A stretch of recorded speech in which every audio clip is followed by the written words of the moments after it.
Hello everyone, नमस्कार। मैं रक्षित गुजर स्वागत करता हूँ आप सभी का अक्षवाट के यूट्यूब चैनल पर। आज की वीडियो में हम कंटिन्यू करेंगे इकोनॉमिक्स क्लास 12 का हमारा चैप्टर नंबर 9, जिसका नाम है न्यून मांग और अधिमांग की समस्या। इससे पिछली वाली वीडियो में हमने न्यून मांग क्या होती है, उसके क्या क्या कारण होते हैं और क्या परिणाम होते हैं उसको समझ लिया है। आई होप वो वीडियो आपने देख ली होगी। आज की वीडियो में हम बात करेंगे अधिमांग के बारे में कि अधिमांग का मतलब क्या होता है, अधिमांग का जो वक्र होता है वो कैसे बनाया जाता है, यानी कि इसको डायग्रामेटिकली कैसे रिप्रेजेंट किया जाता है। इसके अलावा अधिमांग क्यों उत्पन्न होती है, यानी कि इसके उत्पन्न होने के कौन कौन से कारण है और इसका अर्थव्यवस्था के ऊपर क्या प्रभाव पड़ता है, यानी कि इसका क्या परिणाम निकल कर आता है। अगर अधिमांग की समस्या अर्थव्यवस्था में होगी तो उससे क्या क्या चीजें उत्पन्न होती है। तो इन सारे टॉपिक्स को कवर करेंगे इस वीडियो में। तो स्टार्ट करते हैं वीडियो को।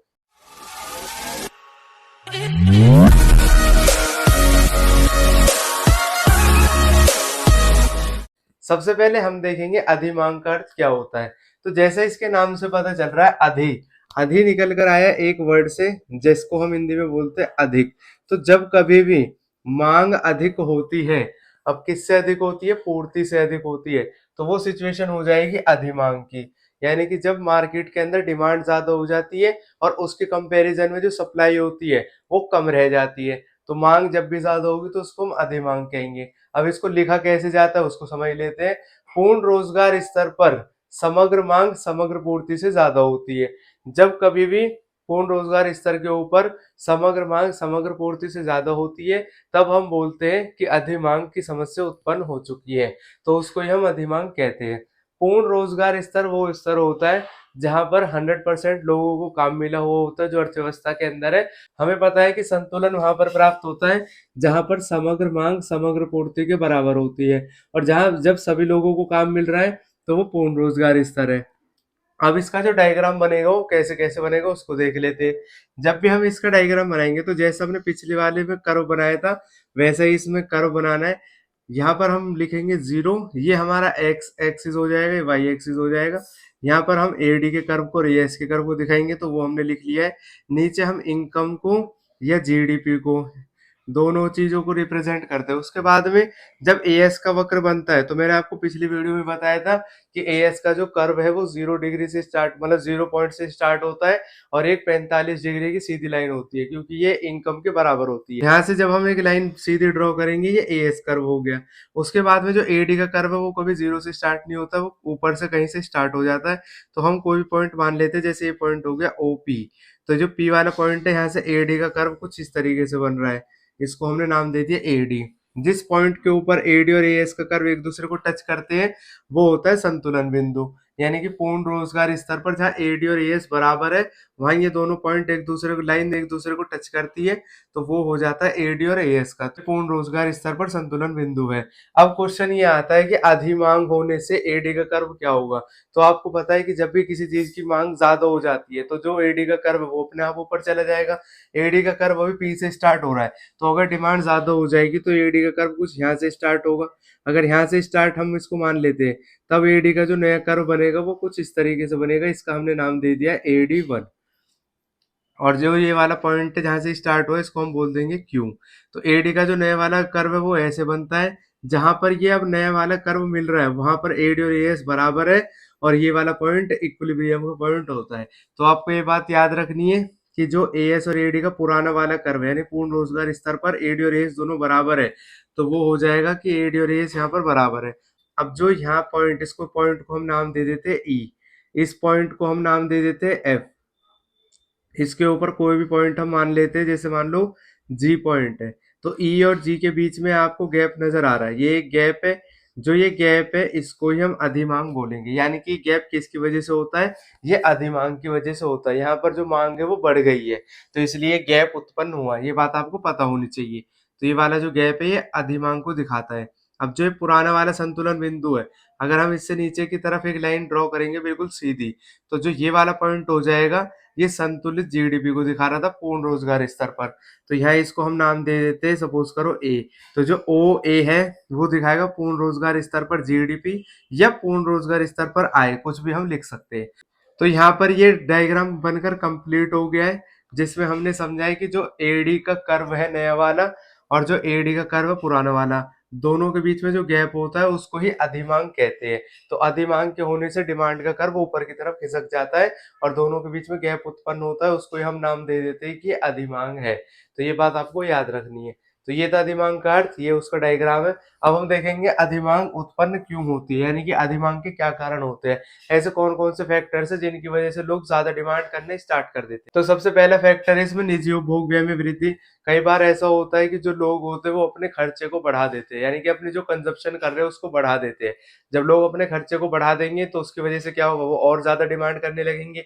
सपोज करो एक पर्सन है, वो पहले के टाइम में एक बिस्किट खा रहा था एक दिन के अंदर, तो उसके अंदर उपभोग करने की प्रवृत्ति बढ़ गई है, तो वो ज्यादा उपभोग करने लग गया है। हो सकता है उसके पास ज्यादा पैसा आ रहा है, हो सकता है वो बचत नहीं कर रहा है अब, तो वो एक दिन के अंदर 2 बिस्किट के पैकेट खरीद रहा है। इसके अलावा जब लोग अपना खर्चा बढ़ा देते हैं, यानी कि उपभोग बढ़ा देते हैं, तो उससे निजी उपभोग व्यय में वृद्धि होती है और इसके कारण ही एडी बढ़ना स्टार्ट हो जाती है। सेकंड है निवेश व्यय में वृद्धि। कई बार ऐसा होता है जो उत्पादक होते हैं वो अपना बिजनेस बढ़ाने के लिए निवेश करना स्टार्ट कर देते हैं, क्योंकि उन्हें ऐसा पहले आशंका रहती है कि फ्यूचर में उनका बिजनेस बहुत ज्यादा बढ़ने वाला है, यानी कि उनका जो माल है वो बहुत ज्यादा बिकेगा। तो वो क्या करेंगे, अभी से ज्यादा उत्पादन करना स्टार्ट कर देंगे। तो यानी अभी से वो मशीन्स के ऊपर, जमीन के ऊपर, लेबर के ऊपर खर्चा करना स्टार्ट कर देंगे। तो अभी से वो निवेश करना स्टार्ट कर देंगे, जिसकी वजह से मार्केट के अंदर पैसा आएगा। सपोज करो एक उत्पादक है, उसके पास में आज 100 मजदूर काम कर रहे हैं, लेकिन उसको पता चला है जो वो प्रोडक्ट बना रहा है उसकी भविष्य में बहुत ज्यादा डिमांड होने वाली है। तो वो क्या करेगा, वो और अपने बिजनेस बढ़ाने के लिए 500-600 लेबर को और काम पे रख रहा है। तो जो लोग पहले जिनको काम नहीं मिल रहा था तो अब उनको भी काम मिल रहा है, तो मार्केट के अंदर ज्यादा पैसा आ रहा है। जब लोगों के पास ज्यादा पैसा आएगा तो उसकी वजह से वो और भी ज्यादा खर्चा करेंगे, तो उससे उनकी डिमांड भी बढ़ेगी। तो निवेश बढ़ने से, निवेश व्यय में वृद्धि होने से मांग बढ़ जाती है लोगों की, क्योंकि उनके पास में पैसा आना स्टार्ट हो जाता है। तो आपको इसके अंदर ये लिखना है, जब उत्पादकों को यह आशंका हो कि भविष्य में प्रतिफल, यानी कि अपना काम करने से जो भी उनको लाभ मिलेगा वो ज्यादा मिलने वाला है, तो वो अभी से निवेश करने स्टार्ट कर देंगे। जब वो निवेश करने स्टार्ट करेंगे तो लोगों के पास में ज्यादा इनकम आएगी, लोगों के पास ज्यादा पैसा आएगा, तो वो क्या करेंगे, अभी से डिमांड करना स्टार्ट कर देंगे। तो उससे एडी का कर्व या अधिमांग की जो समस्या है वो उत्पन्न होनी स्टार्ट हो जाती है। इसके अलावा सरकारी व्यय में वृद्धि। गवर्नमेंट होती है वो सभी लोगों के कल्याण के लिए स्कूल्स बनवाती है, हॉस्पिटल बनवाती है, पुल बनवाती है। तो इन सब चीजों के ऊपर जब सरकार खर्चा करती है तो इनका पैसा सभी लोगों के पास आता है। जैसे अगर सरकार कोई अस्पताल बनवा रही है तो उसके अंदर जो काम करेंगे डॉक्टर, उनकी नियुक्ति की जाएगी। वहां पर जो साफ सफाई के कर्मचारी, उनकी नियुक्ति की जाएगी। केमिस्ट वाले, उनकी जो नियुक्ति है वो की जाएगी। तो जब भी सरकारी व्यय में वृद्धि होती है तो उसकी वजह से अर्थव्यवस्था में अधिमांग की समस्या उत्पन्न होती है, क्योंकि सभी लोगों के पास पैसा आएगा। जब गवर्नमेंट पैसा खर्च कर रही है तो जितने भी डॉक्टर वहां पर काम करेंगे, जितने भी लेबर काम कर रहे हैं, सफाई कर्मचारी काम कर रहे हैं, तो सबको रोजगार मिलेगा, सबके पास पैसा आएगा और वो पैसा बढ़ेगा तो उन लोगों की डिमांड भी बढ़ेगी, उसकी वजह से भी अधिमांग की समस्या उत्पन्न होती है। इसके बाद है निर्यातों में वृद्धि। निर्यात का मतलब होता है जब हम अपने देश का बचा हुआ माल बाहर के देश में बिजनेस के लिए बेच देते हैं। फॉर एग्जाम्पल, अगर हमारे देश के अंदर कुछ एक्स्ट्रा माल होता है तो हम उसको बाहर के देश में बेच देते हैं, फॉरेन कंट्रीज में। तो जब निर्यातों में वृद्धि होती है तो उसकी वजह से क्या होगा, जो डिमांड है वो और भी ज्यादा बढ़ जाती है और अधिमांग की समस्या उत्पन्न होती है। कर दरों में कमी। अब जैसे कोई भी सामान है वो आज के डेट में 100 रुपए का मिल रहा है, तो उसको खरीदने वाले लोग कम होंगे, तो उसकी जो डिमांड है वो कम होगी। सपोज करो वो सामान 100 के बजाय 50 रुपए में मिलने लगे, तो सब लोग क्या करेंगे, उसकी ज्यादा डिमांड करने लग जाएंगे, क्योंकि उसके ऊपर जो टैक्स लग रहा था और वो कम हो गया है, और जो उसका प्राइस है वो भी पहले से कम हो गया है। तो कर दरों में कमी होने से, यानी कि टैक्स जब कम हो जाता है किसी भी पर्टिकुलर चीज के ऊपर, तो उसकी डिमांड बढ़ जाती है और उससे अधिमांग की समस्या उत्पन्न होती है। लास्ट सबसे इंपॉर्टेंट पॉइंट है आयातों में कमी।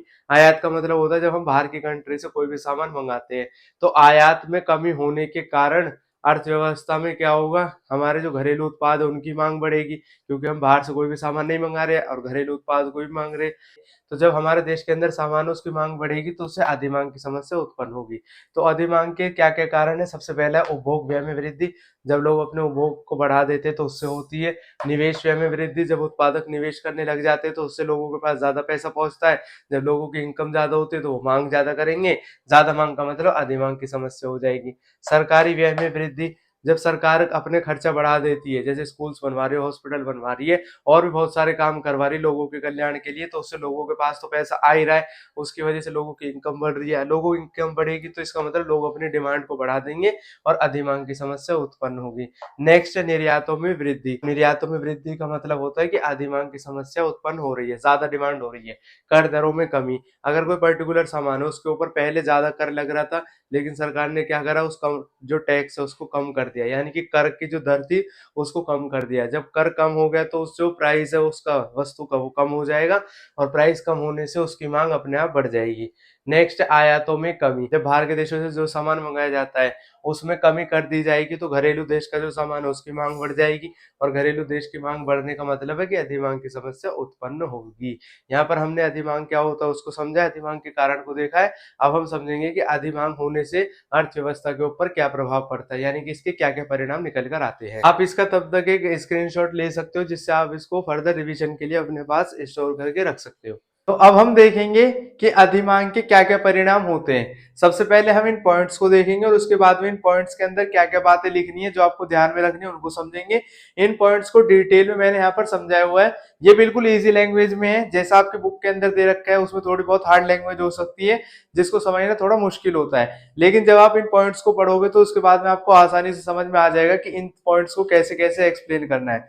तो सबसे पहले इन पॉइंट्स को ही देख लेते हैं। अधिमांग के क्या परिणाम होते हैं। सबसे पहला इसका परिणाम ये होता है, इससे अर्थव्यवस्था में स्फीति अंतराल उत्पन्न होता है। स्फीति अंतराल का मतलब क्या होता है। स्फीति अंतराल का मतलब एक नॉर्मल भाषा में होता है जब कीमतें अपने आप बढ़ जाती है, यानी कि जब किसी भी वस्तु का प्राइस अपने आप बढ़ जाता है तो हम बोलते हैं कि वो स्फीति अंतराल है। तो इसकी वजह से क्या होता है, अर्थव्यवस्था के अंदर स्फीति अंतराल जब भी उत्पन्न हो जाएगा तो जो वस्तुएं और सेवाएं होती है उनका प्राइस ऑटोमेटिक बढ़ने लग जाता है और उसके ऊपर किसी का कंट्रोल नहीं रहता है। तो अधिमांग यानी कि मांग जब ज्यादा हो जाती है तो इसका सबसे पहला परिणाम है, इसकी वजह से स्फीति अंतराल उत्पन्न होगा। सेकंड, इसका परिणाम ये होता है, अधिमांग से जीडीपी के स्तर में वृद्धि नहीं होती है।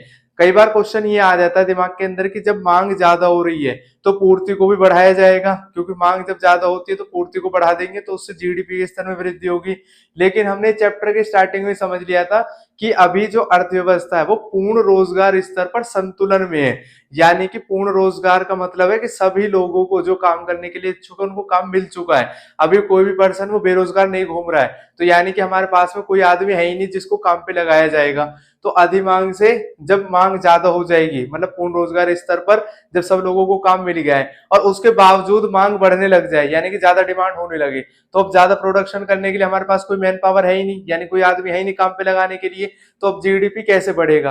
तो इससे अधिमांग से जीडीपी के स्तर पर कोई प्रभाव नहीं पड़ता है। तो क्वेश्चन अगर आपके दिमाग के अंदर आता है कि मांग ज्यादा हो रही है तो अगर हम उत्पादन को बढ़ा देंगे दोबारा, यानी कि पूर्ति को बढ़ा देंगे, तो मांग बढ़ाने से पूर्ति बढ़ जाएगी और पूर्ति बढ़ने से जीडीपी बढ़ेगी, तो ये गलत है, क्योंकि इसकी वजह से पहले ही मैन पावर का इस्तेमाल किया जा चुका है और अब कोई भी एक्स्ट्रा नहीं है आदमी काम करने के लिए। बट इसका पॉइंट है, इससे मजदूरी कीमत जाने की स्थिति उत्पन्न होती है। अब इसका मतलब क्या होता है, इसका मतलब ये होता है जब अर्थव्यवस्था के अंदर मांग ज्यादा बढ़ने लग जाती है तो ज्यादा मांग होने से क्या होगा, जो भी मैन पावर हमारे पास होगी, यानी कि जितने लोग काम कर रहे हैं, मजदूर काम कर रहे हैं, उनकी डिमांड बढ़ने लगेगी, क्योंकि हर कोई फैक्ट्री वाला सोचेगा कि मजदूर मेरे यहाँ पर काम करे, तो जो मजदूर काम कर रहे होंगे उनकी डिमांड बढ़ जाएगी। अब आप सोचो अगर किसी मजदूर की डिमांड बढ़ रही है, हर कोई ऑफर देगा कि मेरे यहाँ ज्यादा पैसे में काम कर लो, तो जो उनकी मजदूरी की दर होती है, फॉर एग्जाम्पल अगर एक लेबर है वो सुबह से लेकर शाम तक काम कर रहा है तो उसको 500 रुपए मिल रहे हैं। अगर ज्यादा डिमांड होने लगेगी अर्थव्यवस्था में कि ज्यादा सामान बनना, मतलब ज्यादा सामान की डिमांड होगी,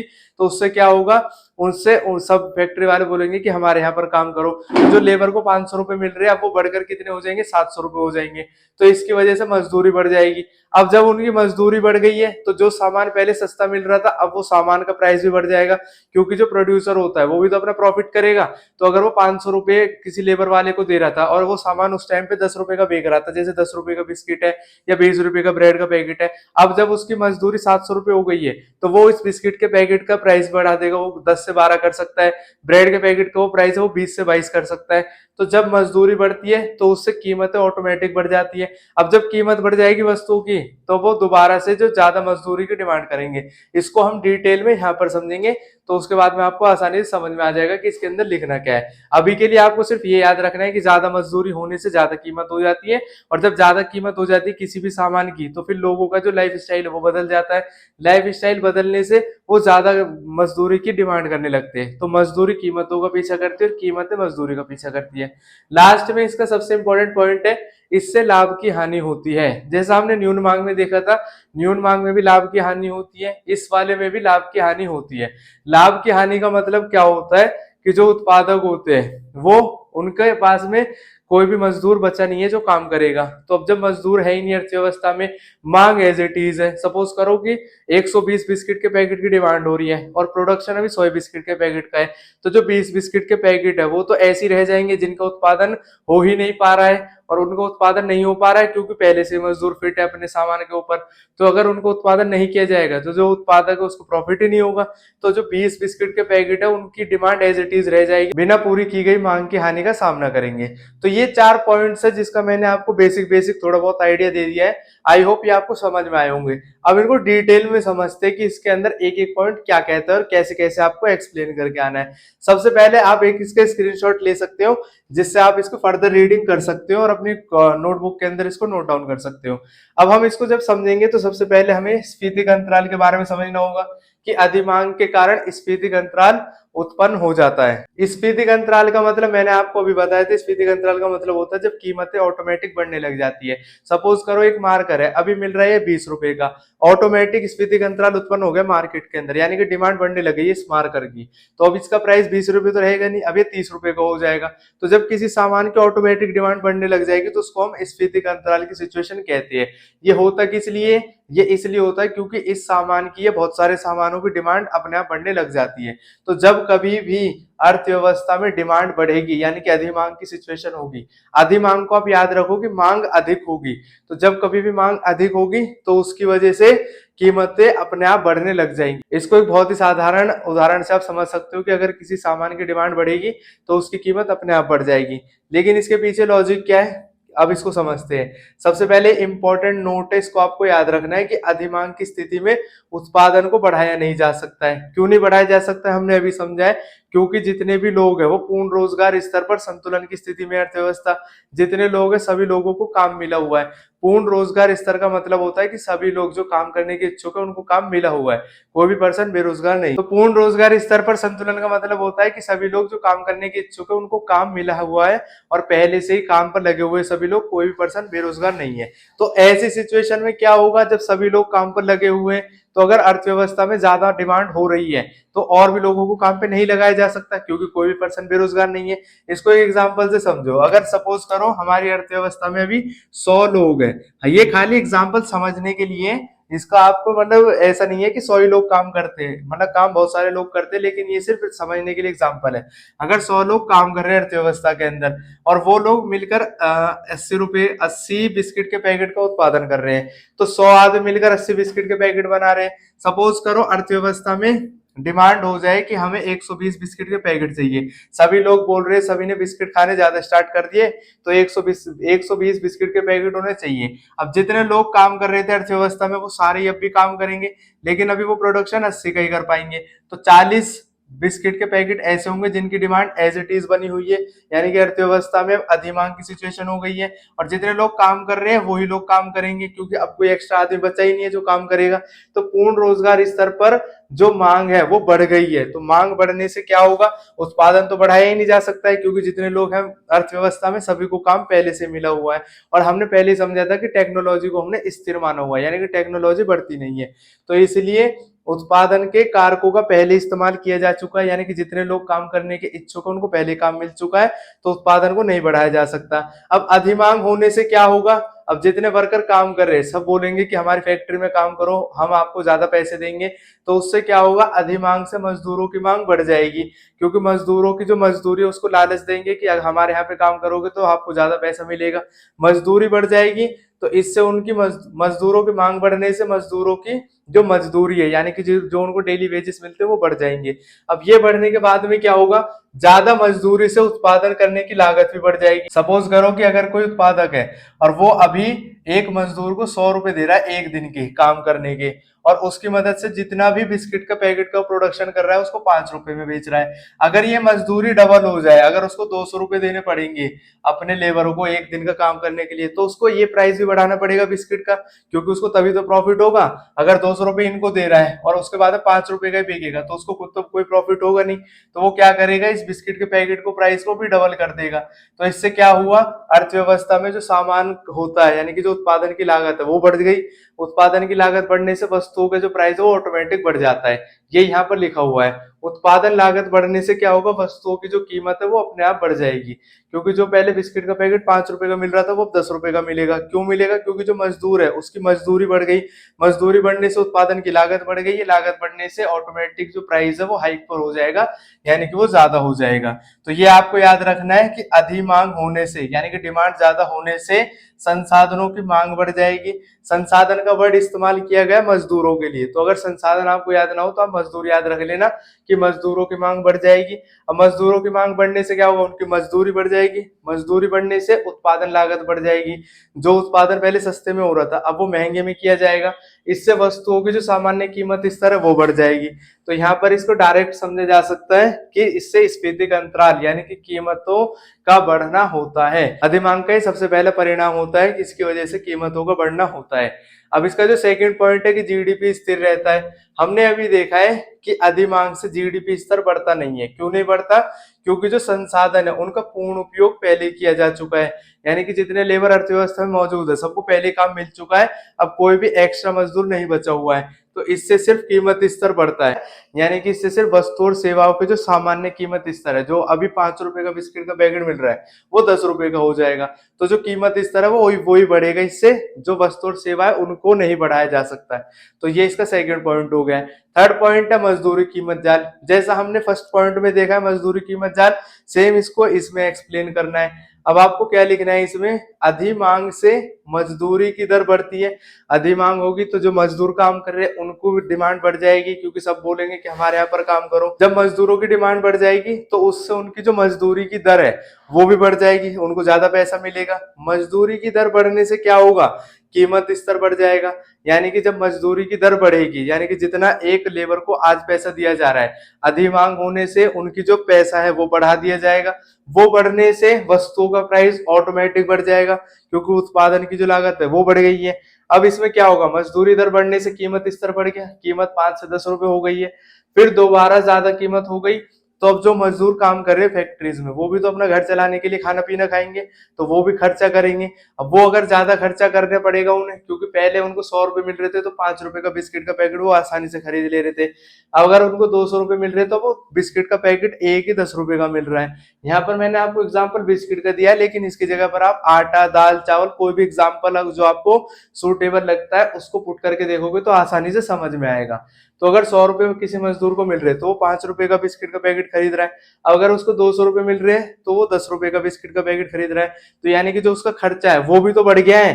तो मजदूरी की दर बढ़ने से कीमत तो बढ़ी जाएगी, तो कीमत बढ़ेगी तो उनका जो जीवन जीने का तरीका है वो भी बदल जाएगा। अब उनको ज्यादा पैसे कमाने पड़ेंगे। फिर दोबारा ज्यादा कीमत होने से मजदूर क्या करेंगे, अपनी जरूरत पूरी करने के लिए मजदूरी दर बढ़ाएंगे। तो इसमें सबसे पहले आपको याद रखना मजदूरी दर बढ़ेगी, मजदूरी बढ़ने से कीमत बढ़ गई। अब कीमत बढ़ने से जो मजदूर है वो भी इस सामान को खरीदेंगे, तो अपने जीवन बदलने के लिए वो कहेंगे यहाँ पर सामान तो ज्यादा महंगा मिल रहा है, फिर वो अपनी मजदूरी बढ़ा देंगे कि हमें तो इतने पैसे में हमारा घर नहीं चल पा रहा है। तो वो दोबारा मजदूरी बढ़ गई, दोबारा मजदूरी बढ़ने से उत्पादन का खर्चा बढ़ गया, तो दोबारा वस्तुओं की प्राइस बढ़ गई। वो दोबारा वस्तुओं का प्राइस बढ़ने से क्या होगा, जो मजदूर है वो उस सामान को दोबारा खरीदने के लिए अपनी मजदूरी को बढ़ा देगा। तो मजदूरी कीमत जाल के अंदर अर्थव्यवस्था फंस जाती है, जिसकी वजह से पहले मजदूरी बढ़ती है, उससे कीमत स्तर बढ़ जाता है, कीमत स्तर बढ़ने से दोबारा मजदूरी बढ़ जाती है। तो ये इसको आसानी से मैंने समझाया हुआ है इस वाले पॉइंट में। लास्ट हमारा सबसे इंपॉर्टेंट पॉइंट है कि लाभ की हानि होती है। अधिमांग जितनी होती है, यानी कि जितना अर्थव्यवस्था के अंदर ज्यादा डिमांड होने लग जाती है, तो उसके अनुरूप उत्पादक अपने उत्पादन को नहीं बढ़ा सकते। क्यों नहीं बढ़ा सकते? क्योंकि हमने अभी समझा है कि पूर्ण रोजगार स्तर पर संतुलन प्राप्त है, यानी कि जितने लोगों को काम चाहिए उन सभी लोगों को काम मिला हुआ है, क्योंकि पूर्ण रोजगार स्तर है। तो इसलिए उत्पादक अपना उत्पादन और नहीं बढ़ा सकते। क्यों नहीं बढ़ा सकते? क्योंकि उनके पास में एक्स्ट्रा लेबर कोई है ही नहीं, कोई बेरोजगार बचा ही नहीं है। तो इसकी वजह से उत्पादन नहीं बढ़ेगा। और उत्पादन क्यों नहीं बढ़ेगा? क्योंकि संसाधनों का पूर्ण उपयोग पहले किया जा चुका है। अतः उत्पादक बिना पूरी की गई मांग के कारण हानि का सामना करेंगे। यानी कि जैसे सपोज करो अर्थव्यवस्था में 100 बिस्किट के पैकेट की डिमांड हो रही है और अभी उत्पादक क्या कर रहे हैं, वो 80 बिस्किट के पैकेट का उत्पादन कर पा रहे हैं। अगर आप सोचोगे कि 20 बिस्किट के पैकेट का और उत्पादन कर देंगे तो वो नहीं कर पाएंगे। क्यों नहीं कर पाएंगे? क्योंकि उनके पास में लेबर है, वो अब बची ही नहीं है। जितनी भी लेबर थी सबको पहले काम मिल चुका है। तो इसकी वजह से जो उत्पादन है, जो मांग पूरी नहीं की हुई है, यानी कि जो 20 बिस्किट के पैकेट है उनकी डिमांड एज इट इज बनी रहेगी अर्थव्यवस्था में। तो मांग पूरी नहीं करने के कारण वो हानि का सामना करेंगे, यानी कि जितनी डिमांड वो अर्थव्यवस्था में पूरी नहीं कर पाए हैं उसके वो हानि का सामना करेंगे। सपोज करो आप एक फैक्ट्री के मालिक हो और आप अभी ब्रेड का प्रोडक्शन कर रहे हो और आपके यहाँ पर जो डेली ब्रेड का प्रोडक्शन है वो 100 का हो रहा है, यानी कि 100 ब्रेड के पैकेट आप बना रहे हो। आपने देखा है कि 100 ब्रेड के पैकेट तो बिक जा रहे हैं मार्केट के अंदर और अभी ब्रेड के 200 पैकेट की डिमांड होने लगी है। तो जो आपके पास मजदूर काम कर रहे हैं आप उनकी संख्या बढ़ाओगे तभी तो आप अपना उत्पादन को बढ़ा सकोगे। क्योंकि हमने चैप्टर के स्टार्टिंग में देखा था कि जो टेक्नोलॉजी यानी कि जो मशीन है वो स्थिर रहेंगी पूर्ण रोजगार स्तर पे। जब भी हम केन्स के इस वाले टॉपिक को पढ़ेंगे तो हमें ये बात पता है कि टेक्नोलॉजी तो एकदम नहीं बढ़ सकती है, क्योंकि हम शॉर्ट टर्म की बात कर रहे हैं। तो अब हमारा क्या बढ़ेगा? लेबर बढ़ सकती है। लेबर पहले से हमारे पास जितनी थी उतनी हमने काम पर लगा दी है। तो जो 100 ब्रेड के पैकेट है वो तो अपनी डिमांड को पूरी कर रहे हैं, लेकिन जो 100 एक्स्ट्रा पैकेट है जिनकी डिमांड हो रही है मार्केट के अंदर, हम उनकी मांग को पूरा करने में अभी सक्षम नहीं है। तो आप क्या करोगे? जो 100 ब्रेड के पैकेट एक्स्ट्रा बचे हुए उनको पूरा करने के लिए लेबर लगाओगे, लेकिन लेबर है नहीं तो आपको क्या करना पड़ेगा? इससे आपको हानि होगी। तो लाभ की हानि तब होती है जब लेबर है नहीं अर्थव्यवस्था में, यानी पूर्ण रोजगार स्तर मिला हुआ है, लेबर है नहीं काम करने के लिए, तो बिना पूरी की गई मांग के कारण हानि का सामना होता है। अब यहाँ पर जो सबसे इंपॉर्टेंट बात होती है वो है कि स्फीतिक अंतराल को कैसे हम शो करते हैं। तो ये बात आपको पता होनी चाहिए कि जैसा डायग्राम हमने इससे पिछले में बनाया था अभी वैसा ही डायग्राम आपको बनाना है। यहाँ पर मैं एक बिल्कुल सिंपल डायग्राम बना रहा हूँ। हम नीचे इसमें लेते हैं वाई को, यानी कि इनकम को और जीडीपी को। वाई एक्सिस पर हम लेते हैं एडी को। जब भी हम इसको बनाएंगे तो जीरो लेवल पे हम लेते हैं एएस को और एक ऊपर कोई पॉइंट मान लो पी, तो यहाँ पे हम लेंगे एडी को। जब अधिमांग होती है तो अधिमांग से पहले पूर्ण रोजगार स्तर पर तो संतुलन यहाँ मिल रहा था और इसको हम नाम दे देंगे ई। अब इसके ऊपर जब अधिमांग हो गई यानी कि डिमांड बढ़ गई, डिमांड बढ़ने से जो एडी का कर्व वो ऊपर की ओर बन जाएगा। ऊपर आप मान लो कि कोई पॉइंट है क्यू, यहाँ पर एडी का जो कर्व है हम इसको पहले लिख लेते हैं यहाँ एडी, इसको हम पॉइंट को नाम दे देंगे क्यू। यहाँ से अब जब ये डिमांड का कर्व बनेगा तो ये एडी वन नाम देंगे हम इसको। जो इसके बीच का गैप होता है इसको ही हम अधिमांग कहते हैं। ई के बीच में और यहाँ कोई पॉइंट मान लो एफ, ई और एफ के बीच का जो गैप होता है उसको ही हम अधिमांग कहते हैं। ई और एफ के बीच का जो गैप है उसको ही हम स्फीतिक अंतराल भी कहेंगे। तो आपको ये बात पता होनी चाहिए कि जो अधिमांग होती है वो स्फीतिक अंतराल होती है। दोनों के बीच का जो गैप है वो अधिमांग है और दोनों के बीच का जो गैप है उसको हम स्फीतिक अंतराल कहेंगे। यानी कि ये ऐसा गैप है जो ये दिखाता है कि अर्थव्यवस्था में अधिमांग कैसी है। तो इनको हम लिखेंगे कि अधिमांग इज इक्वल टू स्फीतिक अंतराल, यानी कि जितनी अधिमांग होती है उतना ही स्फीतिक अंतराल होता है। यहाँ पर हमारी ये वाली वीडियो हो जाती है कंप्लीट। आप चाहो तो इसका एक और स्क्रीनशॉट ले सकते हो डायग्राम के साथ में।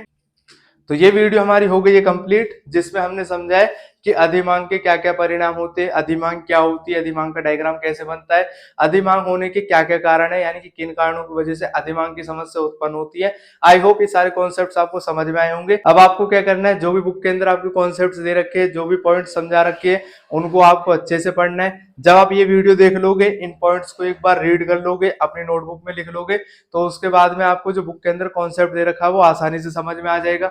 वो कॉन्सेप्ट भी आपको जरूर पढ़ना है और उस लैंग्वेज में आप समझ सकते हो। इस वाली लैंग्वेज को समझना थोड़ा आसान होता है, तो इनके पॉइंट्स अगर आप बना लोगे तो आपको फ्यूचर में काम आएंगे रिवीजन करने के लिए। तो यहाँ पर हो जाते हैं हमारी वीडियो कंप्लीट। इसी के साथ मिलेंगे अपनी नेक्स्ट वीडियो सीरीज में। तब तक के लिए खुश रहे, स्वस्थ रहे और जुड़े रहे एक्सपर्ट के साथ। जय हिंद, जय भारत।